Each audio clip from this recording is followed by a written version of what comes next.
And my name is Hakeem Shavers. I'm the warehouse associates lead. And what else you need to know? I came from a team program, Mitchell's Community Center. Basically, I was on a basketball team with Gerald Kimbrough, and we just worked from there. He basically pulled me out the streets and onto the basketball courts.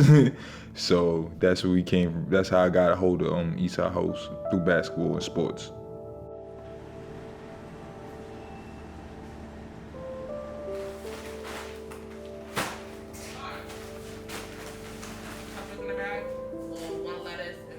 My name is Deandra Shears. I am the director for H2H. That just consists of inventory and distribution. When I was in Smith YBC, I did get into the LCW program with Althea. She was the director for that program at the time. So she was like, "Oh, I think you'd be a great fit to work with kids." And I'm like, "What? I don't even like kids. Like, why would I do that?"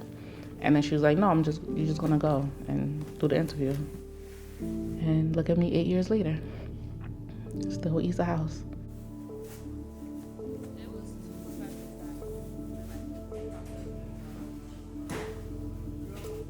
One week, it was like, oh, there's COVID-19. And then a week later, everything was just dead. It was like everything just left. It was like, I didn't know what was going on. Like, I knew what was going on, but I didn't know what was going on until people started dying. And I was just like, this is really serious.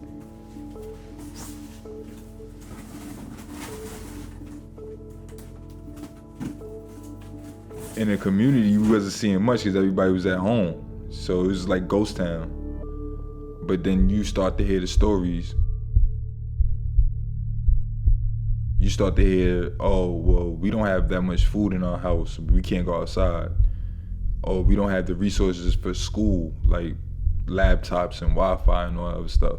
So that's when we kind of like build a plan and brainstormed on how we gonna get these children those type of materials and resources.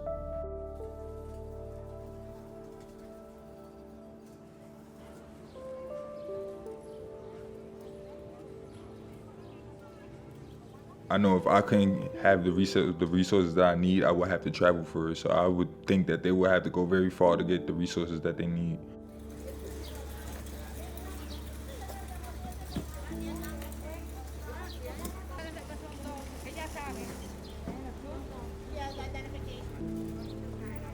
Some of our kids in our programs, school was where they got their first meal, their last meal. Some kids don't have food at home. So y'all just took that away with nothing to replace it with.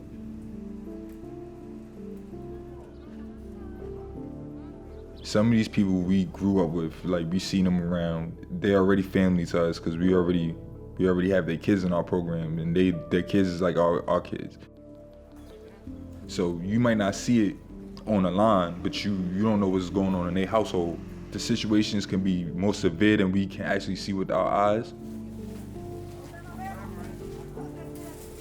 If there was no Harvest to Haven, how was New York going to feed all of these people? And where were their meals going to come from?